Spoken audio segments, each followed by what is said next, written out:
Okay, first order of business is look at these earrings my friend gave me. Okay, look at that. Anyway, hi everyone. My name is Grace. If you're new here, if you're not, oh my god.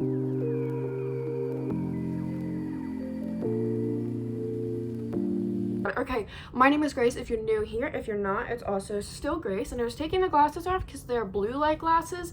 So I didn't want them to be like reflecting blue light at you guys because I don't think you guys haven't done anything. You don't deserve that, you know what I mean? So I also want to talk about just very briefly at the start of this video, which is going to be about public speculation about influencers and celebrities, mental health and eating disorders and sexualities.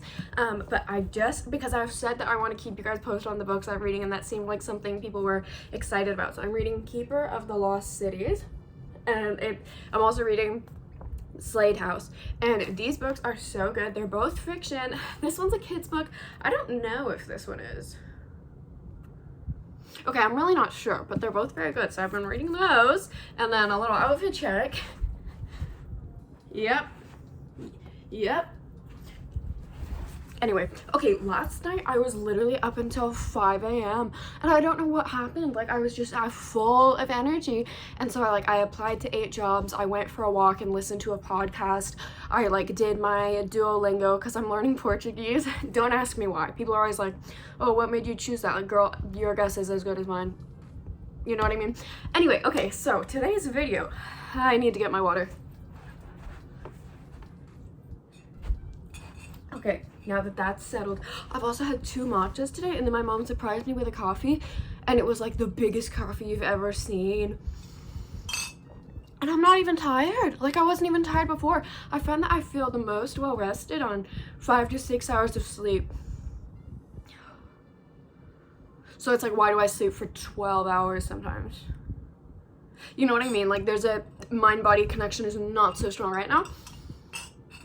But anyway, so today's video, pretty casual, but something I've just been thinking about is like how often people feel like they have the right to publicly speculate about people in the public eye's mental health, especially eating disorders or their sexuality, because I feel like all of these things are things that are very personal to every individual person that deals with them. Not that like you deal with your sexuality. I mean, when I was figuring mine out, like I totally did, but I will tell you, I had people speculate about my sexuality. I had people asking me if I was gay. I had people like telling me telling me that I was, and I was not ready to come out at that point.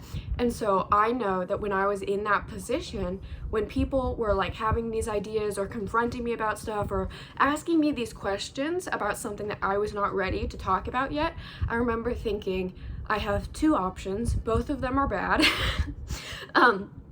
And one of them is I push myself deeper into the closet because I'm not ready to come out, and then I make it even worse for myself later when I do have to come out, or I'm forced to come out early because someone has confronted me about it. And so I know that like this isn't the same for everything, but I know that something that Emma Chamberlain has talked about, she's a YouTuber, but I remember I was listening to a podcast episode that came out probably around a month ago, maybe a month and a half, that was about how she deleted TikTok because these videos were going viral. I haven't seen them, but apparently these videos were going viral, kind of speculating about her mental health and being like, she has depression, she does this. And I remember she addressed that, and she was saying how like she was actually doing so well, but then as soon as these videos came out speculating about her mental health and making these assumptions and drawing all these conclusions about someone they don't even know, she said that it like sent her into the biggest spiral that she's had in a long time, and it did make her feel very depressed. And like, I just wish that people would realize, because I know people do this to so many celebrities, you know, they'll make comments like, oh, this person gained weight, oh, this person lost weight, oh, this person is acting like they have this, oh, this person is whatever, oh, this person is gay, all these things that like, if people are not choosing to talk about these things publicly, it is just not your place.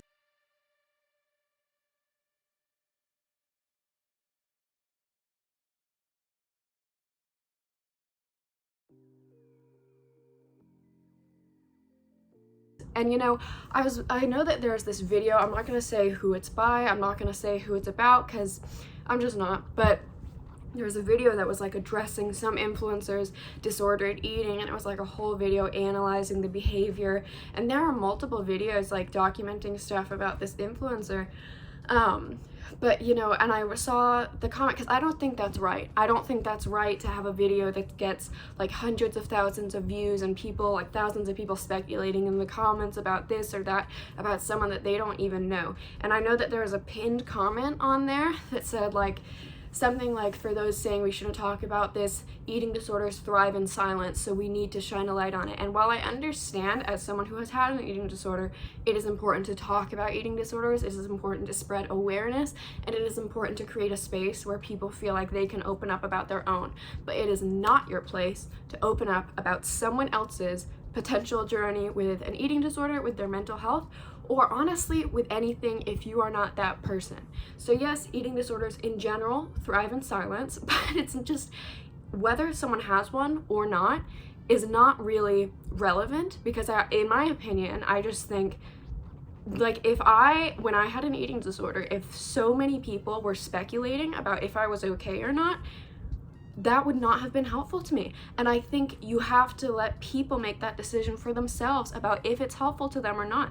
And this particular influencer has talked about how it's really not helpful for people to be talking about them and making these assumptions about them when they have no idea, and when it's really just not their business. And I think that yes, eating disorders thrive in silence, but again, you don't get to decide when it's time for someone to open up about something, or if they do at all. And doing it by pressure or by, like, I don't know, that kind of thing is just not, to me that's just not right at all. And I don't think that's like anyone's right to do that sort of thing. And I want to make it very clear, I am not saying that people in their life shouldn't, like, you know, recommend that they get help, or that they shouldn't seek help, because obviously they should.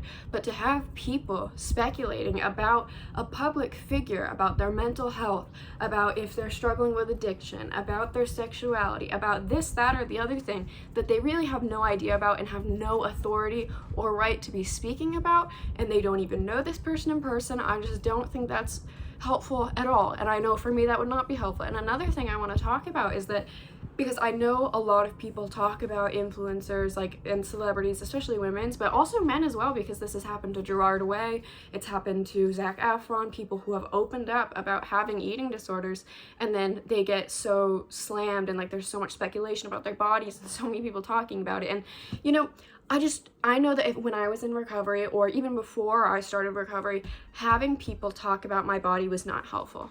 It was not helpful. It's still not helpful, and I still hate it. And I don't want it to seem like I'm saying, because these things are bad for me, they're bad for everyone. What I'm really saying is that I think unless you know that someone is comfortable with like hundreds of thousands of people talking about their bodies, or talking about their mental health, or talking about all these things that they really have no idea about, I don't think that's helpful, and I don't think it's conducive to anyone. I don't think it encourages the person to get help, and especially when we talk about eating disorders, because I'm not going to name names, but there is a very popular YouTuber who people speculate about this person having an eating disorder, and the comments in all of their videos are talking about like, oh, like they look scary, skinny, they need to get help, they need to whatever. And let me tell you, for someone who is struggling with an eating disorder, often comments like that, like you look sick, like you need help, like you're too thin, like all these things, they are feeding the eating disorder voice. That is what the eating disorder voice in this person's head is wanting to hear. That is fuel to the fire, because you have to realize that even comments that are coming from a place of concern, there's a very specific way about how you should go about talking to someone with an eating disorder, and how you should, you know, encourage them to get help. And oftentimes the methods that people use are actually things that push people deeper into their eating disorders, and are actually exactly what the eating disorder has conditioned them to want to hear. And it ultimately is not going to do what the person who made that comment is hoping it will do. And so this is just something that I think about, because I see it happen sometimes, and I just think that, like, yeah, sometimes we all get curious, or maybe you notice that someone is like showing disordered eating habits, or maybe you notice that they're seeming like they're not doing well. But there are so many ways to offer support to that person who is struggling, and so many ways to show that like you're always there for them. Like maybe you leave a kind comment, maybe you like say like you hope they're taking care of themselves, and you know, whatever it may be, without just being like, oh, you are doing this behavior and we're all going to talk about it and speculate about it and think about what it means for you and what that says about you and all this stuff, because that is just, I mean, think about it. Like when you, I mean, because we've all gone through struggles, we've all gone through stuff, and you know, maybe it's with mental health, maybe it's with grief, maybe it's with an eating disorder, maybe, you know, you have whatever.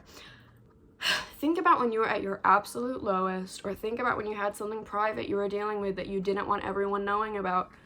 Imagine people start talking about it, and not just a few people, but hundreds of thousands of people are talking about it, sharing information about it, and it's all about you, and it's all about your issue and something that is very, very private and personal to you. I mean, correct me if I'm wrong. People are free to disagree with me, obviously. I don't think it's fair, and I don't think it encourages people to actually get help. And ultimately, I just don't think it's helpful. I don't think it really serves anyone. And I understand that, like, when people notice something, they want to talk about it. But, like, you can totally just, like, talk about those things with people in your life, or like with a therapist or something like that, without making someone else's very private and personal life. And you know, this applies to relationships as well, like celebrity relationships. It's just, you know, why I just don't feel like, I feel like a lot of times people forget that like influencers and celebrities and all these people who we put on a pedestal are really not better than us, are really not that different from us, and are really just people. And you know, I wish people would just think about like, how would you feel if people were saying those things about you? So I don't know, this video is kind of like a little all over the place, but also kind of not, and I need to stop saying stuff like that about myself, but I thought I would just hop on here and talk about it. But yeah, I'm curious to see what your thoughts are. If you disagree with me, if you agree with me, whatever it is okay. I just ask that you be kind to each other in the comments. But yeah, so thank you so much, and I hope you have a wonderful rest of your day, and I will see you soon.